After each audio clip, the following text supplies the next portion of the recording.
Bom, pessoal, lembrando que review vai conter spoilers, então se você não viu, se você não tem spoiler, esse não é um vídeo pra você ainda. Veja e depois volte aqui. Então, vamos falar livremente.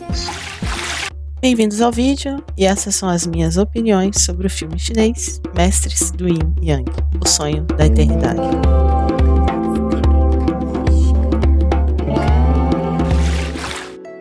Primeiramente, eu tenho que ressaltar como eu estava feliz em ter nosso Fênix com nosso Yehua juntos na tela.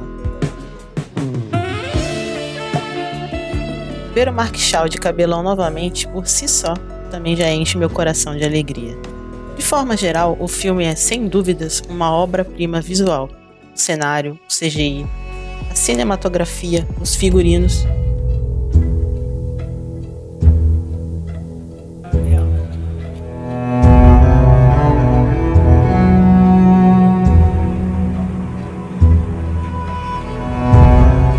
Tudo é perfeito e deslumbrante. É feito de forma primorosa. Não só dá aquela impressão de caro, que eu sou rica! Como nos faz admirar todo o cuidado e dedicação colocada nos pequenos detalhes. A música e todo o espetáculo visual nos joga nesse mundo fantástico do passado, do repleto de magia e fantasia. Tudo é feito para encher os olhos, e o filme começa ali, mostrando Timin e seu mestre, e já temos uma ideia do perigo que a Cobrona é. E que Cobrona! Olha a cobra! Coloca o basilisco no chinelo. E já vemos de cara como funciona a relação entre os mestres e seus guardiões. Vemos então que a ligação deles influencia um no outro. Um Shikigami que se liga com seu mestre em Yang é para toda a vida e deve obedecê-lo. E se seu mestre morrer, eles morrem também. Então aqui aparecem os 3 Shikigamis do mestre de Timin. E aí vai a minha primeira e acho que a única crítica ao filme. Eu queria ver um pouco mais desses personagens. Eles são usados muito ali como uns pokémons. Melhor, me lembram mais as cartas da Sakura Card Captor.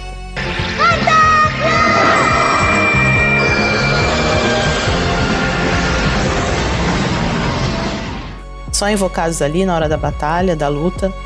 Mas eles são pessoas, então fica meio estranho, pois sabemos muito pouco sobre eles.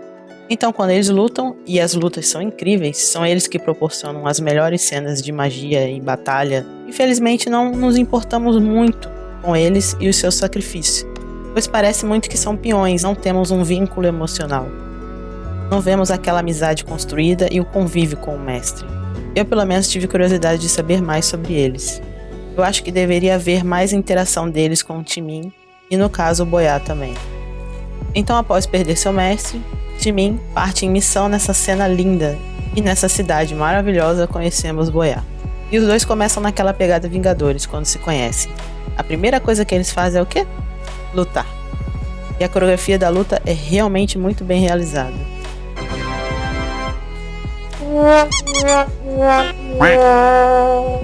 E já vemos aqui um certo preconceito que Boya tem com os demônios. Isso nos lembra quem? Sim, ele.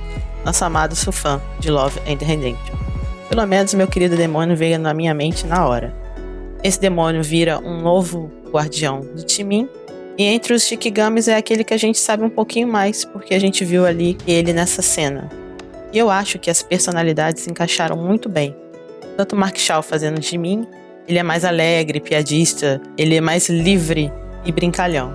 Enquanto Boya, interpretado por Halen Deng, é ali mais sério, mais firme. Então eu acho que os personagens encaixaram muito bem os seus respectivos atores. 给我最直观的一种感受，特别聪明，很搞怪，然后很搞笑的。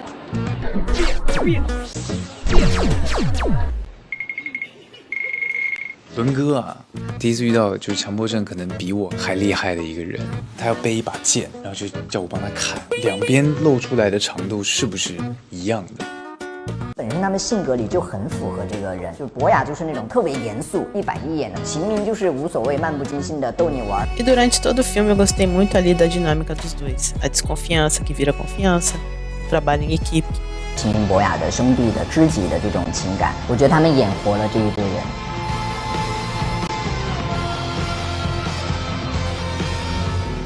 Agora, embora tenha 2 atores que amam fazendo lindos papéis, tenho que confessar que o que chamou mais a minha atenção foi ali o vilão. Olha esse vilão. Ai, que delícia!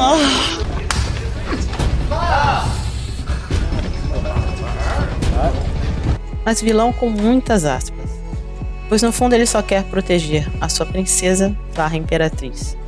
E a história dele, sem dúvidas, é o coração do filme. É o que traz emoção à história por trás de todas as cenas e lutas fantásticas. Eu realmente não conhecia esse ator, mas fiquei encantada, tanto com ele como mestre como o guardião que ele deixa para a sua amada.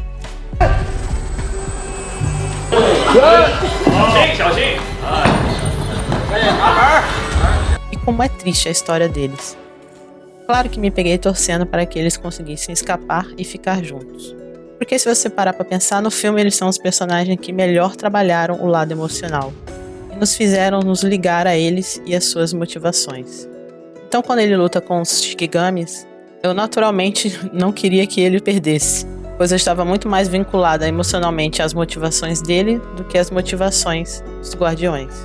E eu acho que a grande mensagem do filme está aqui na personagem da princesa, e como a eternidade na verdade se torna uma prisão para ela. E para mim, a melhor cena do filme é essa, das palavras que o mestre disse a Timin quando estava morrendo, mas que funcionam ditas também à princesa. Uma construção perfeita de texto e cena. Me emocionei muito aqui.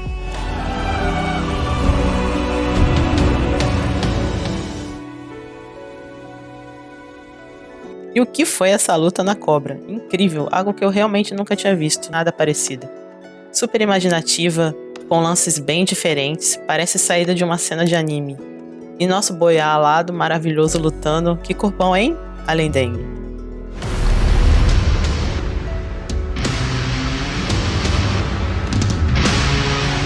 Ai, que delícia! E minha consideração final é que ficou um gostinho de quero mais. E também temos uma cena ali que indica uma possível continuação, o que sem dúvidas o filme merece. Até para termos mais tempo de conhecer mais desses personagens, que a gente conheceu bem de forma superficial. E também entrarmos mais nesse universo incrível que a história se passa. Então é isso. Essas foram as minhas opiniões do filme Mestres do Yin Yang, O Sonho da Eternidade. Espero que vocês tenham gostado do vídeo. Se você pensa diferente, comenta aí. Eu acho que cada um tem, né, a sua visão do que foi bom, do que foi ruim. Inscreva-se no canal. Até o próximo vídeo. Beijinho. Tchau.